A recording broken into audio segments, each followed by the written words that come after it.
So இந்த வீடியோவில் நம்ம என்ன பார்க்க போகிறோம்னா அடுத்து சிஎஸ்எஸ்ல டிஸ்பிளே அப்படின்ற ஒரு ப்ராப்பர்ட்டி தான் நம்ம பார்க்க போகிறோம்.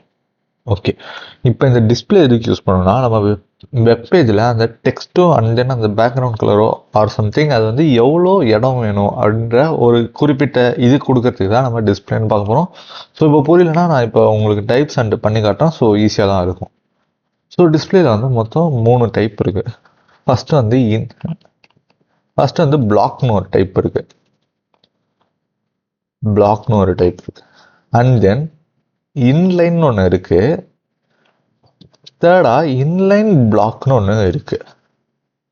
ஃபோர்த்தில் நன் அப்படின்னு ஒன்று இருக்குது. இதை தவிர்த்து இன்னொன்று நம்ம ஃப்ளெக்ஸனும் ஒன்று அப்பப்போ யூஸ் பண்ணுவோம்.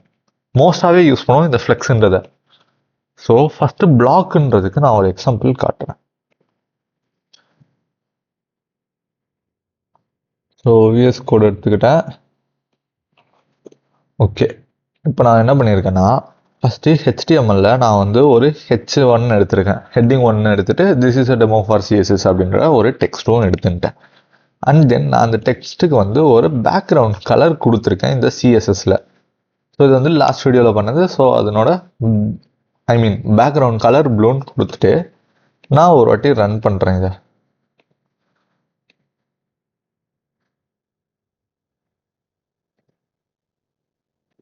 ஓகே, கோலை கொடுத்து பண்ணுறேன். ஓகே, இங்கே வந்து என் கலர் சுத்தமாக தெரியல, டெக்ஸ்ட் கலர். ஸோ வந்து டெக்ஸ்ட் கலர் வந்து கலர்ஸ் ஒயிட் எடுத்துக்கிறேன். ரைட். ஸோ ஒயிட்டில் வந்து எனக்கு நல்லாவே தெரியுதா? ஸோ நான் இந்த இடத்துல வந்து டிஸ்பிளே பிளாக் அப்படின்னு கொடுத்தா டிஸ்பிளே வந்து பிளாக் அப்படின்னு நான் கொடுத்துருக்கேன்.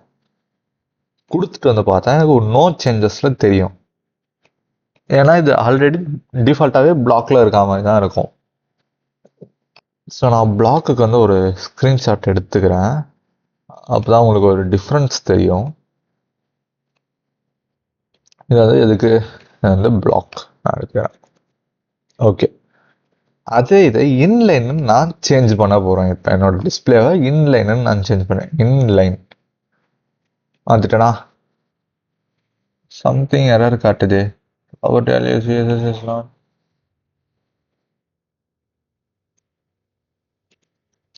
இன்லைன் கரெக்டாக தான் இருக்கு. அது work not working. Okay,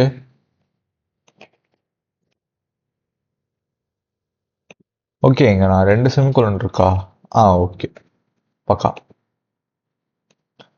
so இப்போ வந்து எனக்கு என்ன ஆயிருக்குன்னா லைட்டாக அந்த சைஸ் சுருங்கியிருக்க மாதிரி தெரியுதா அந்த பேக்ரவுண்ட் கலர். ஸோ தட்ஸ் மீன் இது வந்து இன்லைன்னு வச்சுப்போம். பிளாக்னா என் வெப்சைட்டில் இருக்க ஃபுல் இடத்த எடுத்துக்கோ, அப்படியே ஒரு டப்பா மாதிரி எடுத்துக்கோ, அதான் பிளாக்குன்னுது. இன்லைன்னா எவ்வளோ தேவையோ அந்த டெக்ஸ்ட்டுக்கு எவ்வளோ தேவையோ அதை மட்டும் எடுத்தா இன்லைன். அதே பிளாக்னா நம்ம அந்த வெப்சைட் ஃபுல் சைஸில் எடுக்கிறது தான் பிளாக். ஸோ இப்போ வந்து உங்களுக்கு பிளாக்னா என்ன அண்ட் இன்லைன்னா என்னன்னு தெரியும். இப்போ நான் வந்து இன்லைன் கொடுத்துட்டு பேடிங் யூஸ் பண்ணேன். பேடிங் 90 பிக்சல் அப்படின்னு கொடுத்தனா எனக்கு பேடிங் வந்து ஆகும். ஓகேங்களா? Sorry, padding okay. பேடிங் எடுத்து வித்து கொடுக்குறேன். நான் இப்போ பேடிங்கை தூக்கிட்டேன். 100 பிக்சல்னு கொடுத்துட்டு ஓகே, எனக்கு பேடிங் ஆச்சு. ஆனால் வித்து ஒர்க் ஆகலை. ஏன்னா நான் வித்து கொடுத்தேன்னா எனக்கு இந்த ப்ளூ கலர் வந்து வித்து அதிகமாக தானே ஆகணும். ஆனால் பேடிங் ஒர்க் ஆச்சு, வித்து ஒர்க் ஆகலைன்னு பார்த்தீங்கன்னா நம்மளோட இன்லைனில் பேடிங் எடுத்துக்கும், ஆனால் வித்து எடுத்துக்காது. ஸோ நீங்கள் அடுத்து வித்து யூஸ் பண்ணும்போது மட்டும் இன்லைன் பிளாக் அப்படின்னு நீங்கள் ஒன்று யூஸ் பண்ண போகிறீங்க. ஸோ இப்போ பார்த்தீங்கன்னா நம்மளோட வித்து சைஸ் எடுத்துக்குதா 100 பிக்சலில் தான் இருக்கணும். அந்த 100 பிக்சலுக்குள்ளே எனக்கு டைப் ஆகணும். ஸோ பேடிங்கை இன்லைன் பிளாக் பொறுத்த வரைக்கும் அதில் வித்து மட்டும் நம்மளால் யூஸ் பண்ண முடியாது. வேணும்னா நம்ம அதுக்கு என்ன பண்ணணும், இன்லைன் பிளாக்ன்றதை நம்ம யூஸ் பண்ணி ஆகணும். Inline black. ஓகே, கடைசியாக வந்து நன் எதுக்குன்னா நம்மளோட அந்த டெக்ஸ்ட்டை மறைச்சி வைக்கிறதுக்கு தான் நம்ம நன் யூஸ் பண்ணுவோம். அங்கே அந்த டெக்ஸ்ட் இருக்கும், ஆனால் அது எனக்கு வந்து தெரியக்கூடாது அப்படின்னா நன் நம்ம யூஸ் பண்ணுவோம். பார்த்தீங்களா, அந்த டெக்ஸ்டே ஒன்று மறைஞ்சிருச்சு. மேபி இன்ஸ்பெக்ட் பண்ணி, ஸோ இங்கேயும் காட்டல. ஓகே, பாடிக்குள்ளே பார்த்தீங்கன்னா நம்மளோட அந்த டெக்ஸ்ட் இருக்கும், பட் இங்கே மறைஞ்சிருக்கும், அவ்வளோதான். ஸோ நம்மளோட ஒரு எலமெண்ட்டை மறைக்கிறதுக்கு தான் நம்ம இந்த நன் யூஸ் பண்ணுவோம். மோஸ்ட்லி இந்த நன் எங்கே யூஸ் பண்ணுவோம்னா ஜாவா ஸ்கிரிப்ட் பார்க்க வச்சு நம்ம அது தெளிவாக பார்ப்போம், யூஸ் பண்ணுவோம். லாஸ்ட்டாக வந்து ஃப்ளெக்ஸ்னு ஒன்று, நார்மலாக நம்ம நிறைய விஷயத்துக்கு ஃப்ளெக்ஸ் தான் யூஸ் பண்ணுவோம். ஃப்ளெக்ஸ்னா என்னென்னா, ஸோ நான் இப்போ இன்ஸ்பெக்ட் பண்ணிட்டு ஐஃபோன் எஸ்சியோட வியூவில் பார்த்தோன்னா நம்மளுக்கு இங்கே தெரியும் அவ்வளோ பெரிய வித்து இங்கே கரெக்டாக இதுக்கு சுருங்கி இருக்கா.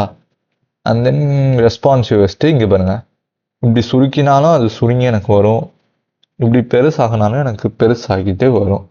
ஸோ எல்லாத்துக்கும் ஃப்ளெக்சிபிளாக இருக்கிறதுக்கு நம்ம டிஸ்பிளே ஃப்ளெக்ஸு யூஸ் பண்ணுவோம். ஸோ இது எதுக்கு யூஸ் பண்ணுவோம்? டிஸ்பிளே ஃப்ளெக்ஸோட இம்பார்ட்டன்ட் என்ன? used to develop a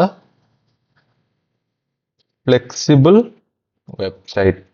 ஒரு வெப்சைட்டை ஃப்ளெக்சிபிளாக யூஸ் பண்ணுறதுக்கு தான் இந்த ஃப்ளெக்ஸு, டிஸ்பிளே ஃப்ளெக்ஸுன்றது யூஸ் பண்ணுவோம்.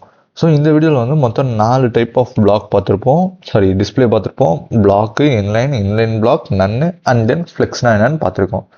ஸோ அடுத்தடுத்த வீடியோவில் சிஎஸ்எஸ் பற்றி ஃபர்தராக பார்த்துக்கலாம். தேங்க்யூ.